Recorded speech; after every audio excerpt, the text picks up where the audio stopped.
jeigu Ukraina integruotųsi per tą gynybos sąjungą, manyčiau, kad tai yra vienas iš kelių.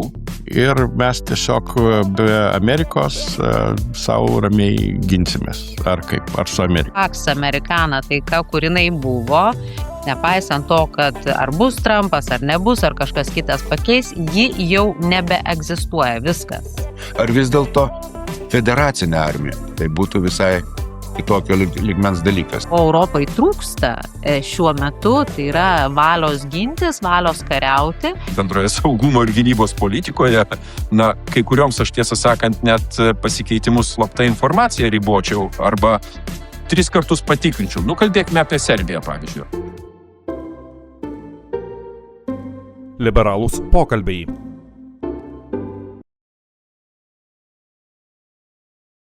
Sveiki gyvi ir sveiki sugrįžę į liberalius pokalbius. Tai jau 3 mūsų epizodas šiais 2026 metais.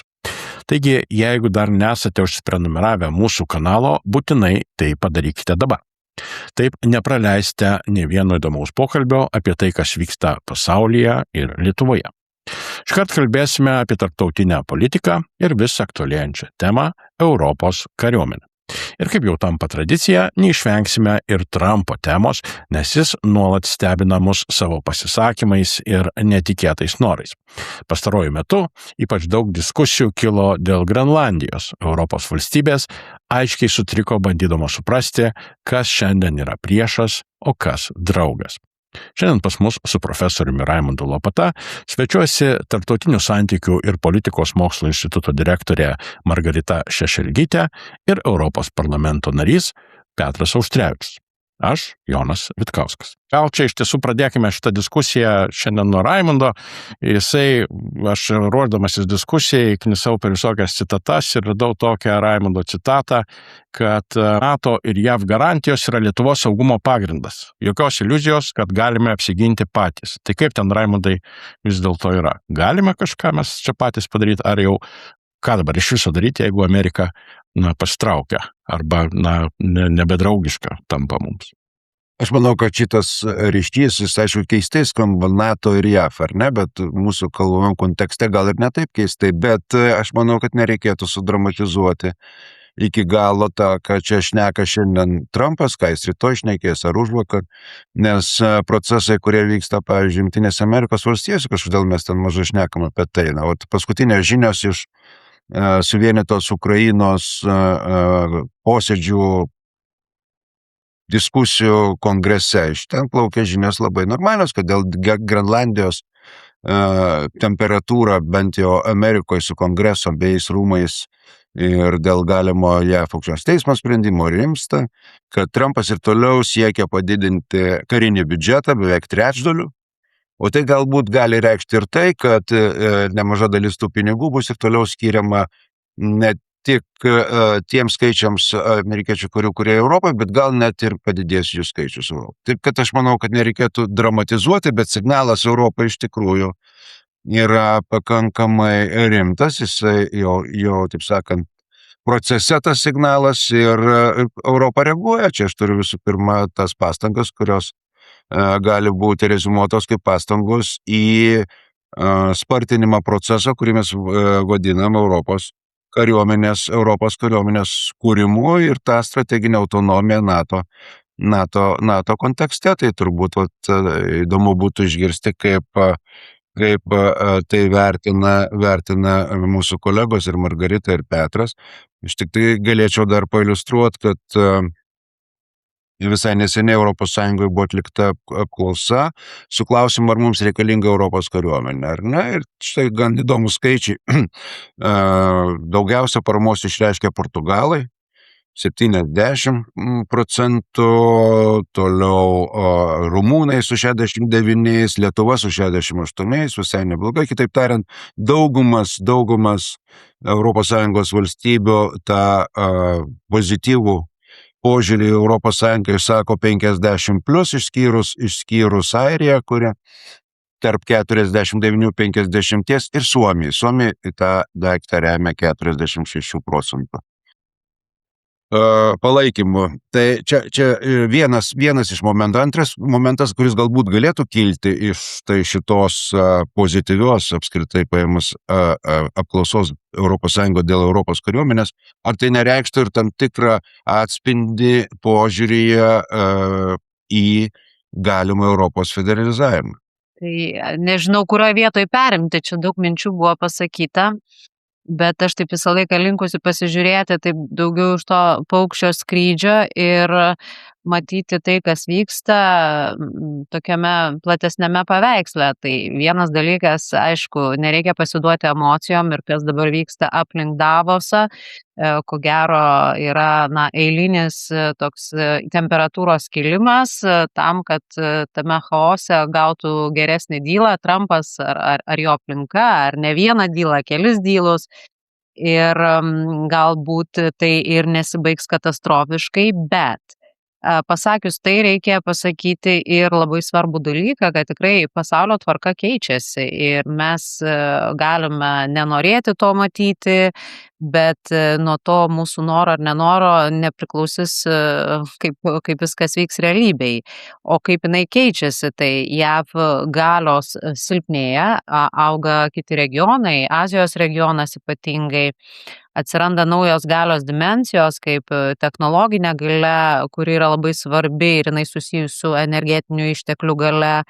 Na ir kai vyksta galios persistumdymai, tai atsiranda tada norinčių tą galę užsitikrinti, pasinaudoti tam tikrais vakumais, tai vyksta daug konfliktų ir konfliktų ne tik tai karinių, bet konfliktų įvairiose srityse, ekonomikoje, energetikoje ir panašiai. Kyla nauji žaidėjai arba nueinantys žaidėjai bando dar vis atsiplėšti didesnį galios, kokios jiems reikia, dažniausiai tradicinės galios pyragą, tai čia galim kalbėti apie Rusiją. Tai mes matome tam tikrą chaosėlį ir ta tokia Pax Americana taika, kur jinai buvo, nepaisant to, kad ar bus Trumpas, ar nebus, ar kažkas kitas pakeis, ji jau nebeegzistuoja, viskas. Baigta, taškas, kur mes būsime, vis dar yra neaišku. Aišku, ko gero, kad tvarka bus daugiapolė ir bus įvairių polių su savo žaidimo taisyklėmis, nebus vienų žaidimo taisyklių. Tai ko gero turėti vilčių, kad sugrįšime į tą pačią upę kažkada, kurioje buvome, jau nebereikia. Dabar JAV ir Europos santykiai. Vėlgi, nepaisant to, kad JAV yra demokratinė valstybė, čia reikia labai svarbų dalyką pabrėžti. Nepaisant to, kas vyksta su Trumpu, ką jis daro užsienio politikoje, nesilaiko taisyklių arba bando jų nesilaikyti, JAV išlieka demokratija. Ir tai yra labai svarbu ir demokratijoje vis dar yra stabdžių atsvarų procesai, kurie padės ko gero užtikrinti tam tikrą teisės viršenybę, jeigu nenutiks kažkas daugiau, bet aš tikrai nemanau, kad nutiks, nes tikrai tai yra didelė valstybė su stipriom institucijom. Stipres institucijas netaip lengva sugriauti taip greitai. Tai tikiu, kad nesąmonių daug, kurios dabar paviršiuje matomas, iš esmės nebus padaryta, JAV išliks demokratinė valstybė ir JAV išliks Europos partnerė. Bet jeigu anksčiau tie santykiai tarp Europos ir JAV buvo remti daugiau vertybėmis, demokratija, demokratijos plėtra, žmogaus teisės ir panašiai, ir tuo bendru istoriniu pagrindu, ta mare internum idėja, kaip šitą Atlanto vandenynas yra jungianti grandis, o neskirianti, ateityje greičiausiai tie santykiai bus daugiau transakciniai, JAV dreifuojant truputį į kitą pusę, į kitą vandenyną, į kitą regioną. Tai štai Europai yra labai aiški žinia, šitam visam besikeičiančiam pasauliu, kuris yra daugiapolis.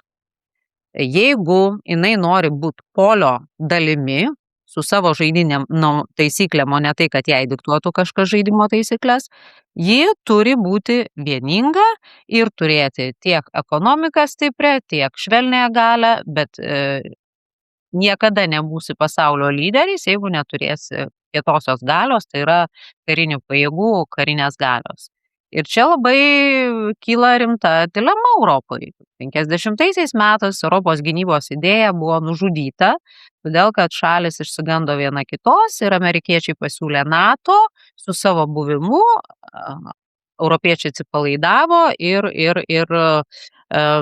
nusprendė savo gynybos sąjungos nebekurti. Nelikus amerikiečių, kyla klausimas, ar neatėjo laikas europiečiams pagaliau sukurti Europos gynybos sąjungą. Kur jinai bus? Kaip jinai bus kuriama? Čia yra kitas klausimas.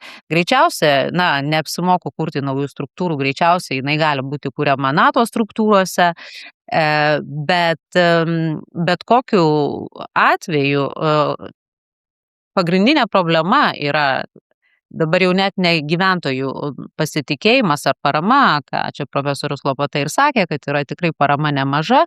Problema yra valstybių interesai.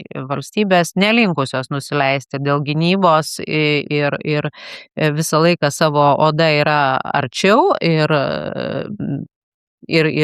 dėl skirtingo grėsmių traktavimo, ir dėl gynybos pramonės skirtingų interesų, bet siekiant turėti efektyvią karinę galią, Europos Sąjungai vienokiu ar kitokiu būdu reikia šiek tiek federalizuoti būtent šitą sritį. Tai bus labai sunku, nes valstybėm karinis instrumentas yra kaip šalies suvereniteto pagrindas.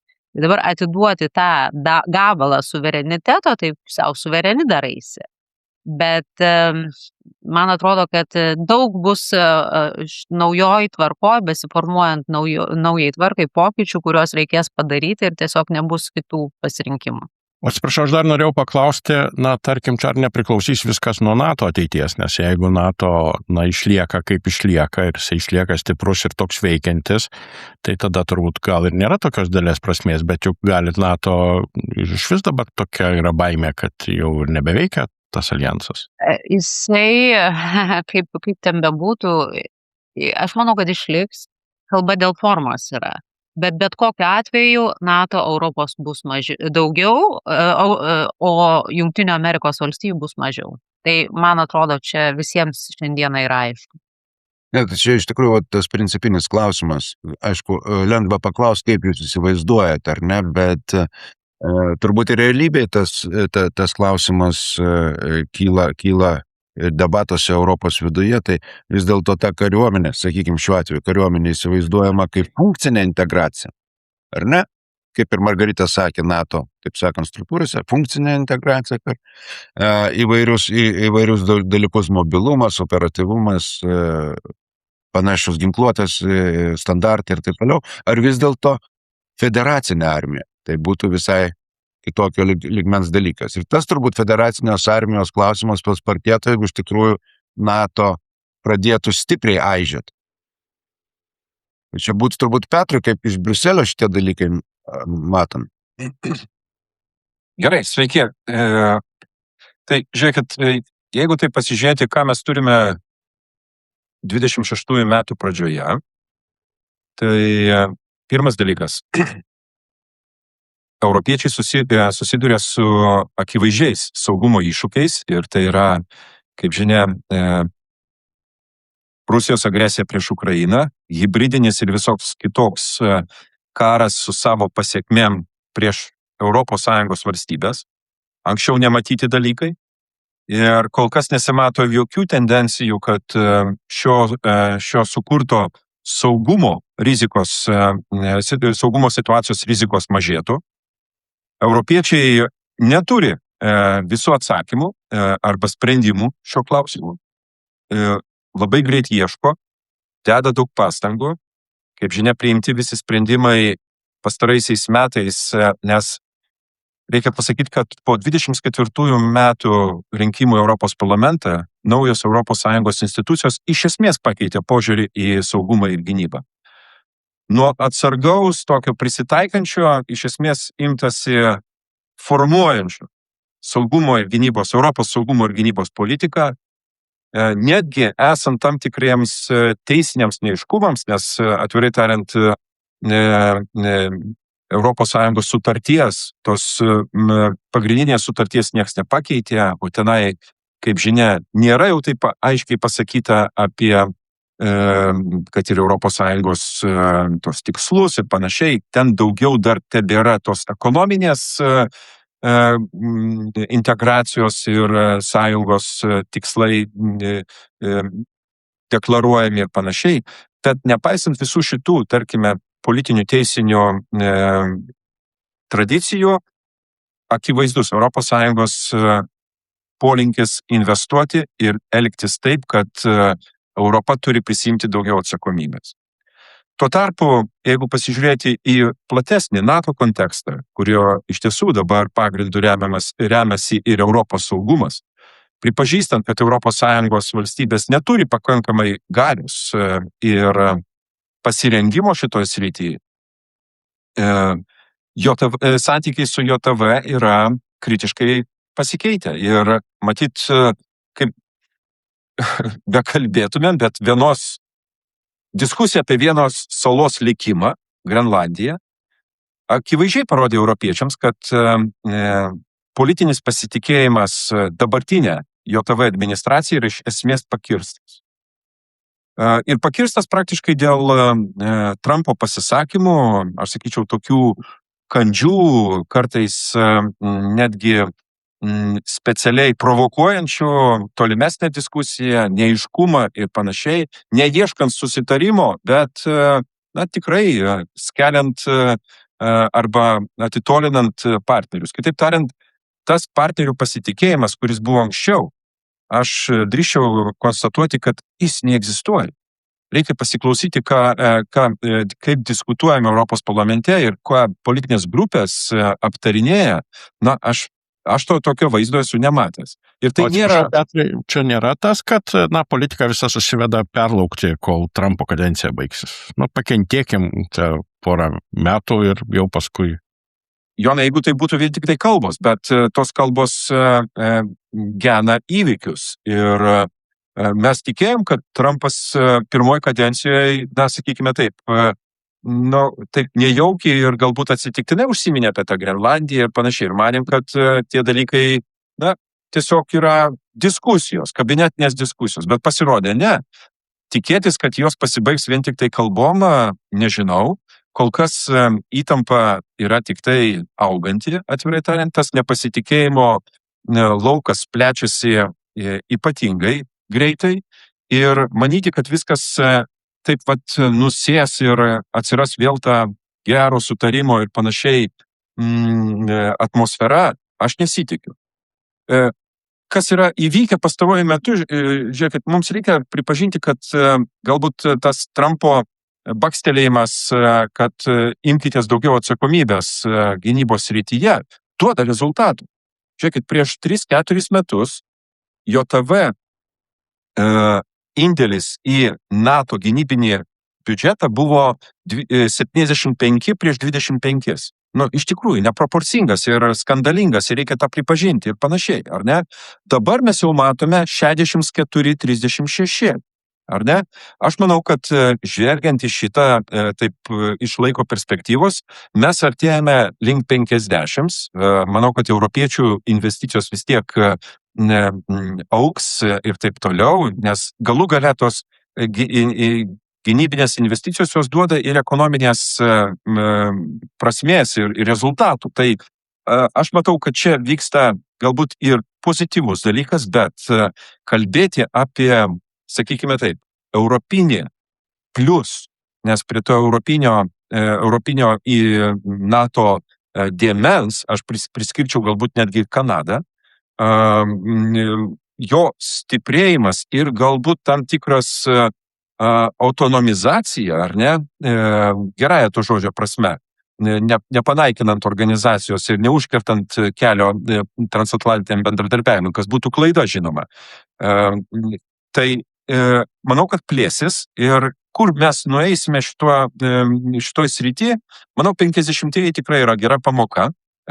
Mums reikia Europoje tikrai padaryti tam tikrus žingsnius. Kalbame apie 5 straipsnio iš esmės panaudojimą Europoje. Mums reikia aiškesnių kriterijų ir apibrėžimų. Mums reikia įveikti beje karinio neutraliteto doktrinas turinčias valstybės narės, kaip jos elgsis ir panašiai. Todėl aš manau, kad mes esame tikrai virsmo stadijoje ir bijoti, kad štai jisai kažkur tai nuves, aš manau, nereikia. Reikia protingai ir koordinuotai tą dalyką valdyti.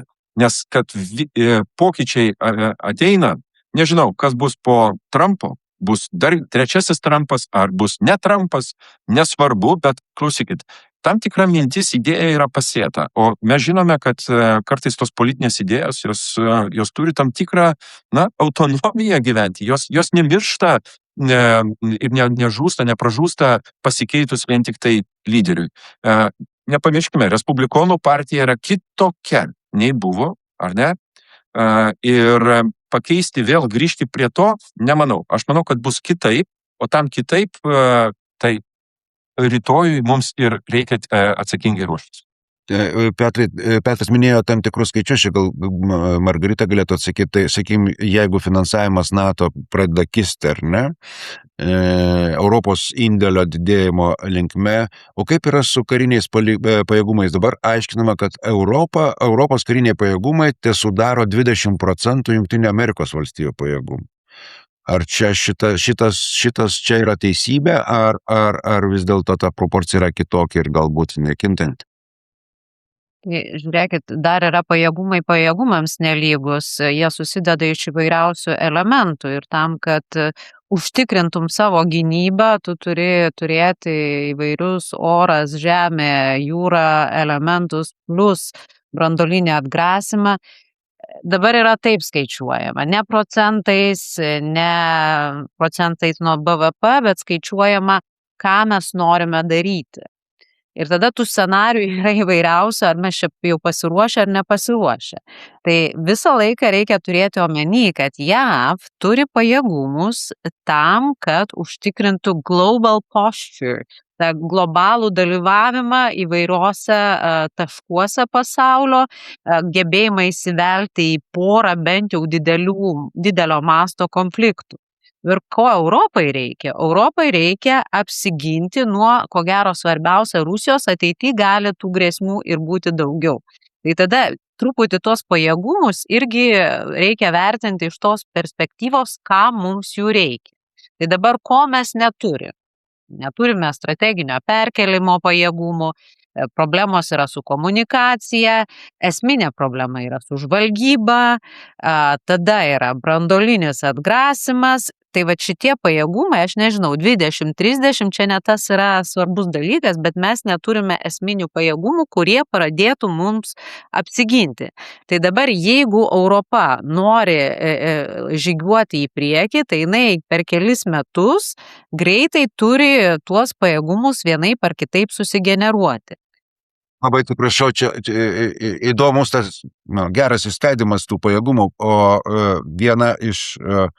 vienas iš to išskaidimo elementų branduolinis atgrasimas, ar ne? Čia iš tikrųjų Europoje bent koridoriuose nemažai šnekama apie tai, kaip reikėtų, ar čia vyksta kokia nors poslinkė.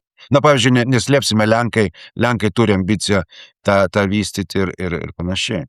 Lenkai turėjo ambiciją Amerikos pajėgumus pas save hostinti.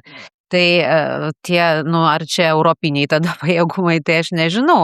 Sukurti iš naujo branduolinius pajėgumus yra labai sudėtingas dalykas ir sutarčių yra ribojimai, tai yra branduolinio ginklo neplatinimo sutartis. Tai čia toks, sakyčiau, būtų žingsnis į toks lūžinis, ko aš irgi neatmetu, nes pasaulyje vyksta dalykai. Pietų Korėja svarsto pakankamai atvirai šitą klausimą, bet šiandienai reikia padaryti inventorizaciją, ką mes jau turim. Turim Britus, turime Prancūzus.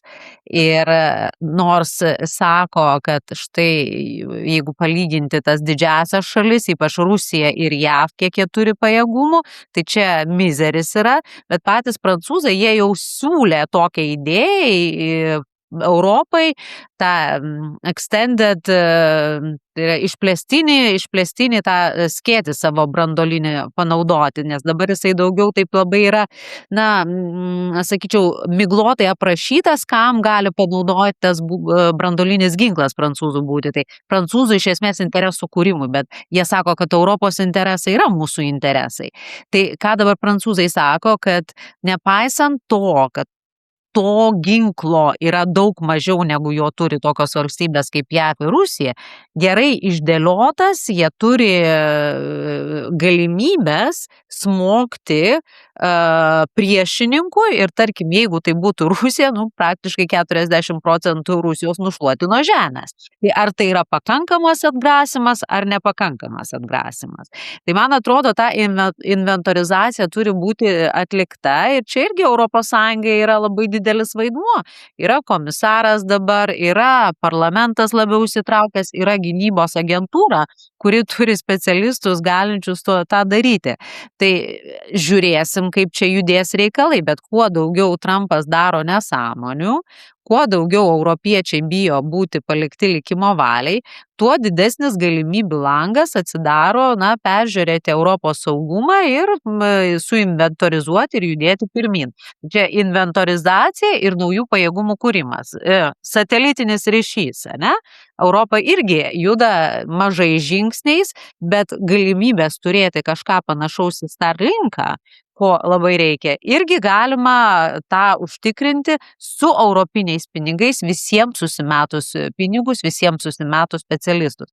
Problema su europiečiais yra, aš laiką keliu klausimą gynybai. Ar įmanomas ES toks kaip silicio slėnis Amerikoje, gynybos klausimais? Tai kol kas būdavo neįmanomas, nes visi savo paklodę į save tempia, čia ir pinigai, ir ekspertai, ir prestižas, ir saugumas, bet taip, reikia žiūrėti šiek tiek plačiau, kad mes be to mūsų saugumas visų sumažėja. Tai, man atrodo, tas Grenlandijos klausimas gali turėti ir teigiamų pusių, jeigu privers europiečius pagalvoti plačiau ir virš savo nacionalinių siaurų interesų. Bet čia mes kalbame, aš dar tik tai noriu patikslinimo, mes čia vis tiek kalbame apie pajėgumų vystymą konkrečių šalių, iš tiesų, sakysim, Vokietijos, Prancūzijos ir panašiai, o tokioms mažoms šalims kaip Lietuva, ten Latvija ir panašiai, tai gali būti ir ne visai ramu, jeigu ten, pavyzdžiui, Vokietija bus stipri, o mes, kaip sakyti, tokie tarpiniai. Mažiukai. Aš tai nebijau Vokietijos kažkodėl. Nebaisu. Dar Amerikos irgi nieks nebijojo, aš kaip suprantu, dar 10 metų atgal. Amerika šiek tiek kitokia ir toli yra. Vokietija čia investuoja ir Vokietija yra arti, tai mes kaip ir... Ne, bet čia, Jonai, tai ta esmė to, taip sakant, ginklavimosi gynybos srityje yra momentas susijęs su bendrais pirkimais, bendrais ginkluotės pirkimais. Tai va šitas momentas turbūt ir neutralizuoja, jeigu yra tokių baimių dėl, taip sakant, savo sąjungininkų. Net baimės, bet čia svarbiausias yra, kur yra priimamas sprendimas, nes jeigu mes pradedam kariauti, tarkim, su Baltarusija, tai iš karto vokiečiai. Čia aš dabar taip labai apibendrintai sakau, bet iš kitos pusės man labai patiko Kartvelų, čia man atrodo yra tokia patarlė, avis labai bijojo vilko, bet suvalgė jas taip piemuo, šiaip jau tai. Žiūrėkit, keletas pastabų, tai tegul Vokietijos prancūzai bijo. Istoriškai tenai yra didžiausių nuogastavimų ir tarp kitko dabar buvo pastabų, visokių diskusijų prasidėjo. Ir tegul Prancūzija, taip sakant, vysto savo karinės pajėgas tolygiai, ar ne, kartu su vokiečiais ir panašiai, tai yra europinis kelias. Ir panašiai, aš nebijočiau taip vienos Vokietijos čia atsiradimo. Tai nemažiau demokratiška valstybė negu JOTV beje. Ir tiesą sakant, padariusi gilias išvadas po ypatingai antro pasaulinio. Bet porą pastabų. Žiūrėkit, iš tiesų dėl pajėgumų. Matot, Europos šiaip gynybos arba, sakykime, karinės ambicijos nėra ypatingai globalios, aš noriu pabrėžti. Ne? Ir mums nebūtinai reikia tiek transporto, oro transporto ir kitų dalykų. Aš tiesą sakant nematau tokios vidutinės trukmės perspektyvos, kad ES siektų dominuoti tam pačiam Ramiojo vandenyno regione arba netgi Indijos vandenyne gali būti dalyvauti, bet nedominuoti. Vis dėlto Europos šiuo metu didžiausios grėsmės yra, na sakykime taip, rytinė siena, ar ne? Ir tam tikri netikrumai ateinantis iš pietvakarių ir kartais iš pietų. Jau visai kitokio galbūt pobūdžio tie dalykai. Ir Šiaurės Atlantas. Šiaurės Atlantas, kadangi tiekimo linijų apsaugojimas ir garantavimas Europai yra pirmos svarbos reikalas, beje visa jūrinė prekyba ir panašiai. Tai yra vienas dalykas. O antras dalykas, kalbant pavyzdžiui apie, žiūrėkite, Prancūzijos branduolinį potencialą. Lietuva turi gerą patirtį, mes investuojame į tai, kad priimti Vokietijos karinį elementą, brigadą, ar ne, ir statome, investuojame čia ir panašiai. Jeigu aš esu neklystu, tai apie 50% Prancūzijos karinio biudžeto eina branduolinio ginklo, sakykime taip, saugojimui, aptarnavimui, plėtrai ir panašiai. O tai reiškia, kad tai yra didžiulės investicijos, tai yra 10 milijardų. Tai, ponai, jeigu mes rimtai vertiname Prancūzijos to skėčio, branduolinio skėčio šitą, tai investuokime. Ir tai gali būti, pavyzdžiui, bendras Baltijos ir Šiaurės valstybių sprendimas rasti tam tikrą investicijų dalį, bendrų investicijų dalį ir investuoti į Prancūzijos tą branduolinį skėtį, žinant, kad yra tam tikri priimti teisiniai momentai, kad mes galime tikėtis ir mes pagristai, teisiškai ir politiškai tikimės, kad, tarkime, valandos X atveju, tai bus realus pajėgumas, kuris veiks mūsų saugumui padidinti. Kodėl nepradėjus tokių diskusijų ir nepadėjus taip pačiai Prancūzijai elgti šiek tiek toliaregiškai labiau ir iš tiesų, arba su Britais tą patį padaryti, nes atvirai tariant, matot, mes turime ir Norvegiją, ir Didžiąją Britaniją, kurios yra labai rimtos karinės galios ir mums reikia su jom dirbti kartu išeinant iš Europos Sąjungos. Aš kalbu jau čia Europos, o ne vien tik tai Europos Sąjungos, kaip sakyti, teritorijai. Bet čia vienas klausimas, tas teisinis, kaip ir sakėm, kad gan komplikuotos visos situacijos. Tai sakykime, Prancūzijos branduolinis skėtis ir jo panaudojimas jis vyktų NATO rėmuose, bet turint omeny santykius, ne? Kaip šituo atveju galima būtų paimti, pavyzdžiui, Lisabono sutartį, kur yra abipusės gynybos sąlyga vienam iš straipsnių. Kaip, aišku, priklausys nuo situacijos, bet ar tas pakankamas Lisabono straipsnis šitam realiam panaudojimui?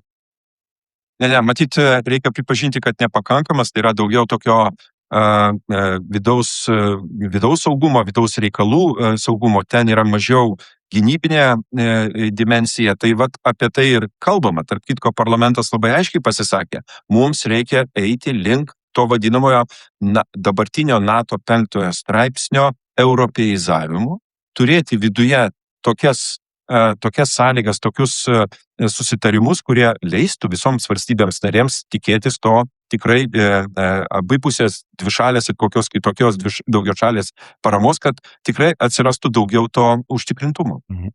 Tai aš suprantu, kad aš nenorėjau čia Vokietiją visų gąsdinti, aš tik norėjau pasakyti, kad kaip suprantu, kad jungtinės kariuomenės, ne kažkokios, kur, sakysim, su vienu vadu, su vienu štabu, dar kažkas tokio, turbūt neverta tikėtis, bent jau artimiausiu metu. Aš pasakysiu trumpą savo nuomonę. Žiūrėkit, aš nesitikiu, kad tai bus, kaip užtvanka pralūžo ir visi ėmėsi vienu metu. Netgi dabartinėje Europos Sąjungoje supratimai apie saugumo situaciją ir tos sprendimus, kurie reikalingi, beje pagristi gynybos biudžeto procentais yra labai labai skirtingi. Europa dažniausiai eina pasiryžusių ir norinčių ir galinčių grupėmis. Ir mums reikia Lietuvai padaryti iš tikrųjų išskirtinį sprendimą, kad mes turėtume būti visada to iniciatyviniai grupiai, pasisakantis už, ar ne, einantis kartu su tom valstybėm panašiom pasiryžusiom valstybėm. Aš matau labai gerą situaciją Baltijos šiaurės regione. Lenkija su gali būti tam tikrom išlygom, bet Prancūzija ir Vokietija labai jau linksta į šitos dalykus. Tai aš manau, kad formuosis tokia grupė, nes aš, kaip ir minėjau, yra neutralių valstybių, kurios, tiesą sakant, dar mėgsta pajodinėti ant kitų sprando, ar ne, pripažinkime. Ir mums reikės rasti ir čia sprendimą, tiesą sakant, užtenka dykadoniauti saugumo lauke, taip negali būti, ar ne? Įnašas visų turi būti bendras, maksimalus ir pagal galimybės, bet aš manau, kad tai vis dėlto eis nuo tokių grupių plėtros ir europeizacijos linkme. Tai aš irgi ko gero panašiai galvoju, čia dabar yra pasirodę greitai ant smūgio po šitų įvykių dėl Grenlandijos įvairių scenarijų, kaip čia turėtų Europą judėti pirmin, tai ko gero dažniausiai pasitaikantis yra tas būtent norinčiųjų koalicijos ir Europa plus, jau dabar nebekalbama apie tai, kad tai yra tik tai Europos Sąjunga, tai yra kalbama ir apie Kanados dalyvavimą, ir Jungtinės karalystės, bet taip pat ir Ukrainos dalyvavimą šitoje sąjungoje ir tada tokiu būdu formuojant tuos, kurie nori turėti bendrus įsipareigojimus ir vystyti tam tikrus pajėgumus bendromis jėgomis, nes čia Ukrainos patirtis irgi yra milžiniška ir ko gero su Ukrainos dalyvavimu mes galim turėti labai labai stiprias karinės pajėgas. O dėl sutartinių dalykų, tai sutartys yra keičiamos. Aišku, mes žinom, kaip sunkiai juda sutarčių keitimas Europoje ir kad yra veto žaidėjų ir tai gali būti labai pavojingas dalykas atidaryti tam tikrus straipsnius, bet niekas netrukdo sudaryti naujų sutarčių ir tarkim, tai gali būti visiškai nauja sutartis dėl gynybos ir papildanti ar esanti ant ar šalia Lisabono sutarties. Netgi buvo vienas toks scenarijus pristatomas čia prieš porą metų, prieš 1,5 metų, Natalija Toči buvus Mogherini patarėja ir paskui vadovė Italijos tarptautinių santykių instituto sakė, kad iš viso reikia išeiti kai kuriom šalim iš ES ir sukurti savo sąjungą gynybos, taip padidinant standartą, kas yra svarbu gynybai, kokie pajėgumai turi būti ir kokios gynybos išlaidos, o tie, kurie nenori, tai juos paliekant kažkur tai. Ir taip irgi matė lygiai taip pat tą stipriųjų šalių bloką ir ekonomiškai pajėgių, ir matančių grėsmės panašiai, ir norintiems gintis, turintiems politinę valią gintis, nes čia irgi labai labai svarbu yra. Ko Europai trūksta šiuo metu, tai yra valios gintis, valios kariauti. Ir čia nesenai buvo pasirodęs vieno prancūzų generolo įspėjimas, kad Prancūzija turi ruoštis karui ir turi būti morališkai pasiruoštis netekti savo vaikų. Tai jeigu žiūrint iš tos strateginės kultūros perspektyvos, šiaip Prancūzija ir taip yra pakankamai turinti militaristinę strateginę kultūrą valstybę, kur tos žūtis nėra taip jau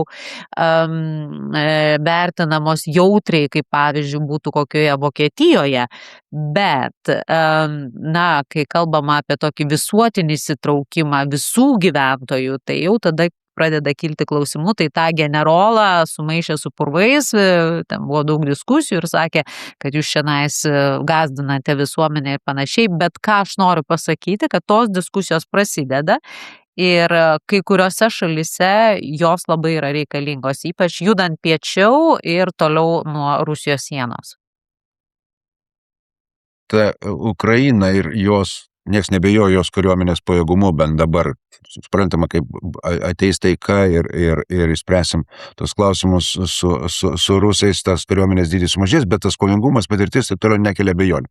Bet jeigu mes sėtume Ukrainos kariuomenės dalyvavimą apie tai, ką mes šnekam, kažkokiam Europos kariuomenės formate, arba tiksliau sakant, Europos Sąjungos kariuomenės formate.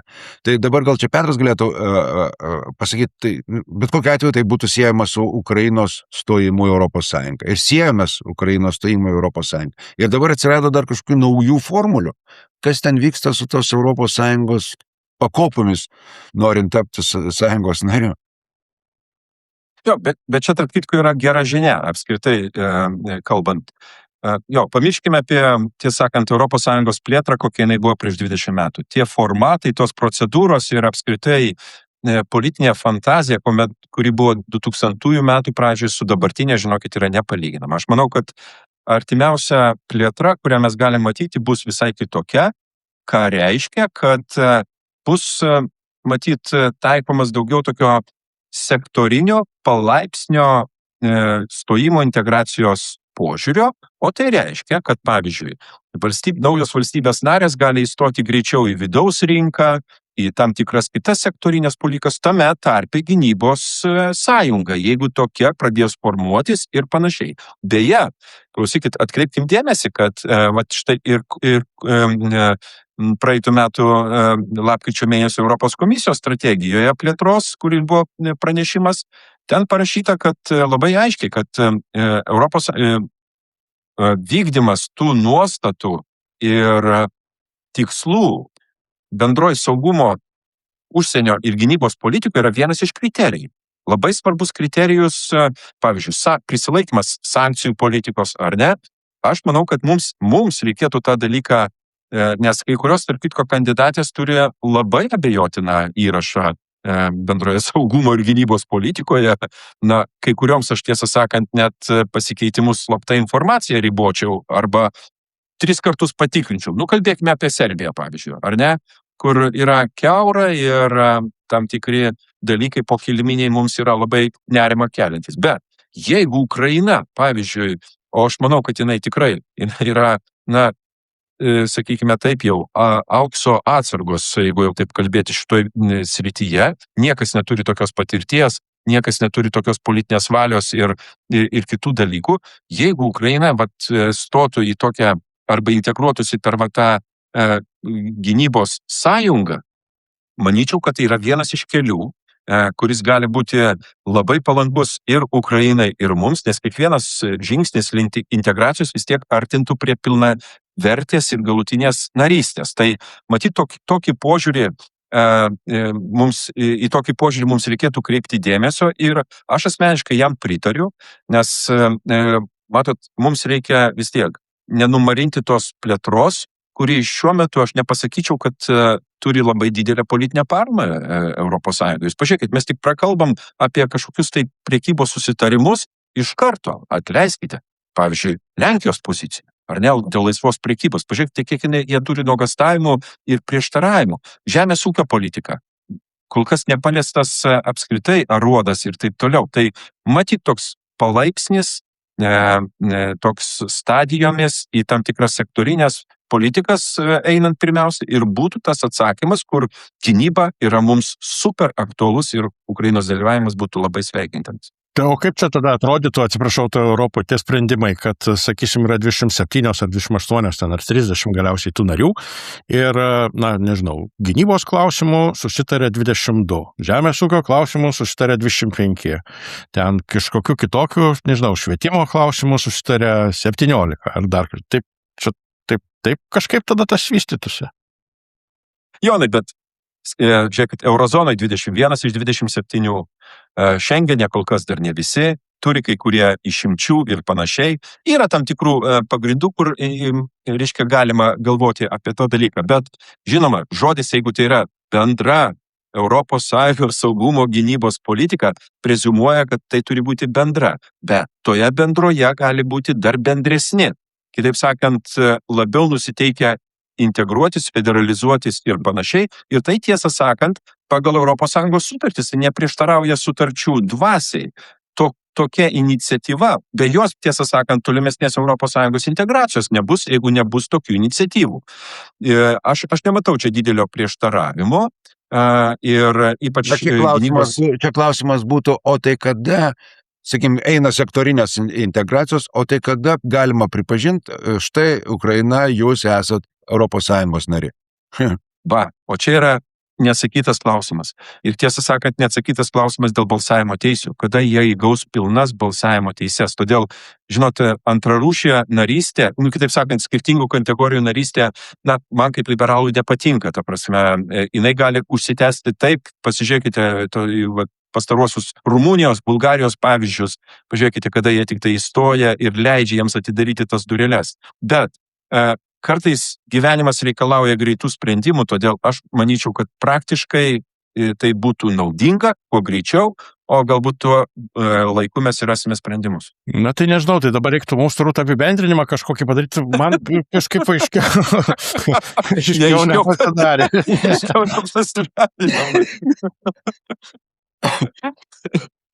Prašom, Jonai. Tai aš galvoju, tai vis dėlto per 10 metų, kas bus stipresnė, bus kažkokia Europos Sąjunga, aš taip suprantu, karinė, ir mes tiesiog be Amerikos savo ramiai ginsimės, ar kaip, ar su Amerika.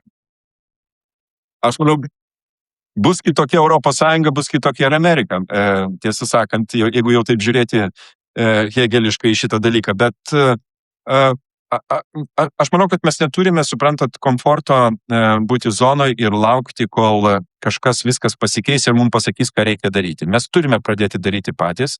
Iš tikrųjų, neišvengiamai judėsime link ES karinės galios didinimo, tame tarpe ir tų sutartinių galbūt dalykų, ir pajėgumų bendrų vystymo ir panašiai.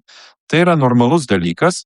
Pamirškime, kad taika yra garantuota, mes ją turim patys garantuoti. Ir aš manau, kad Europoje bręsta šitas ir supratimas, ir pasiruošimas, bet negalvokime, kad bus lengva. Tikrai nebus lengva, bus visokių dirbtinių kliūčių ir teisinių nesusipratimų, bet aš labai tikiuosi, kad vis dėlto bendrai ir ekspertai padės paruošti gerus pasiūlymus. Svarbu, kad politikai nebijotų ir būtų pasiruošę daryti tos pokyčius. Tai aš manau, kad pasaulis po 10 metų tikrai kitaip atrodys ir mes tikrai matysim ne tik Europą kitokią ir Ameriką, bet ir pasaulį kitokį.